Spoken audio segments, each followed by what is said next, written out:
Denielle Houchins, born in 1981 to her mother Cheryl Houchins, was affectionately known as Danny. From a young age, Danny was the apple of her mother's eye, and the bond between them was unbreakable.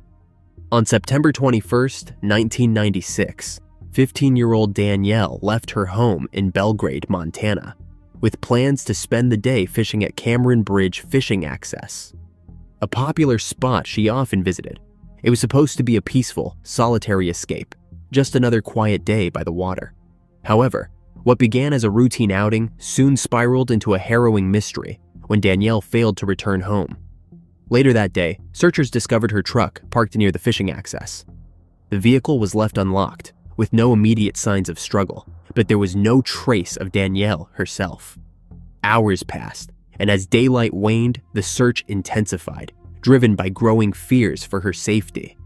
Tragically, those fears were realized when Danielle's lifeless body was found several hours later, face down in shallow water, not far from where her truck was discovered.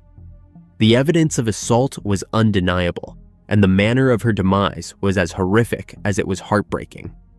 Her final moments had been spent in terror, as her attacker brutally forced her head down into the marshy ground. As investigators pieced together the tragic events, it became evident that Denielle had been suffocated, with her head held down until she choked to her end on the mud. Who was responsible for taking Denielle Houchins' life? For nearly 28 years, this question remained unanswered. Despite the case going cold, the sheriff's office refused to let it slip into oblivion. In 2019, they reopened the investigation, hopeful that advancements in forensic science might finally bring closure to this tragic chapter. The preserved evidence from Danielle's case was sent to a state-of-the-art forensics lab in California, where it was meticulously analyzed. The DNA was compared against the FBI's CODIS, but no matches were found. Though this was a discouraging outcome, investigators remained steadfast in their pursuit of justice. They turned to a new and promising tool: genetic genealogy. With a court order, they accessed the extensive DNA databases, hoping to find a match that CODIS could not provide. This bold move paid off when a DNA match was found, leading investigators to Paul Hutchinson, a 55-year-old man living in Dillon, Montana. In July 2024, investigators approached Hutchinson at his home, confronting him with questions about Danielle's case. The interaction was tense, and Hutchinson's nervous and erratic behavior raised suspicions. His demeanor suggested he was hiding something far more sinister than anyone could have imagined. Just hours after the interview, on August 9th, 2024, Hutchinson took his own life, abruptly ending the possibility of a full confession. Despite his untimely demise, the case was not closed. Shortly thereafter, forensic analysts confirmed that the DNA evidence from Danielle's case was an undeniable match to Hutchinson. The long-awaited breakthrough had finally come, but it arrived with a mix of relief and sorrow. His family, unaware of his past, was left devastated by the revelation.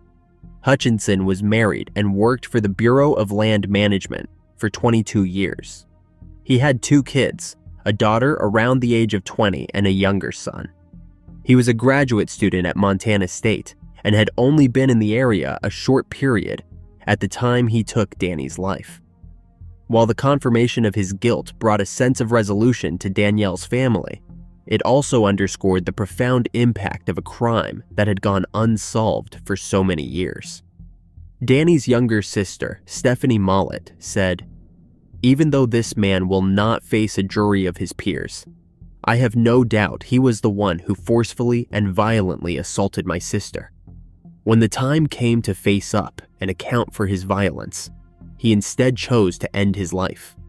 He knew of his guilt and could not face my family or his family and the pain he caused. After nearly 28 years without answers, without justice, we celebrate today."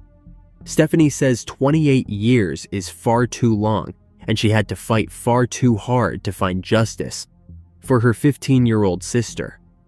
She also said, "Montanans, Danielle's story should anger you. should make you think about your mothers, your sisters, your wives, and your daughters. Should make you think about everything you would do to protect and honor the women you love. The wife of Paul Hutchinson, Christy, has issued the following statement. We are absolutely heartbroken to learn this news, and our hearts go out to the Houchins family. It is good to know that they will at last be able to find the closure that they deserve. Our own family was already reeling from dealing with Paul ending his own life. In 24 years of marriage, there was never any hint that something like this could be lurking in the background. Paul was an exceptional husband and father. This latest news makes our grieving so much more complicated. We would appreciate being given the space to process and come to terms with this development as we mourn. The investigation into Danny's case is closed. However, law enforcement is still looking into Paul Hutchinson's life and possible connections to other cold cases.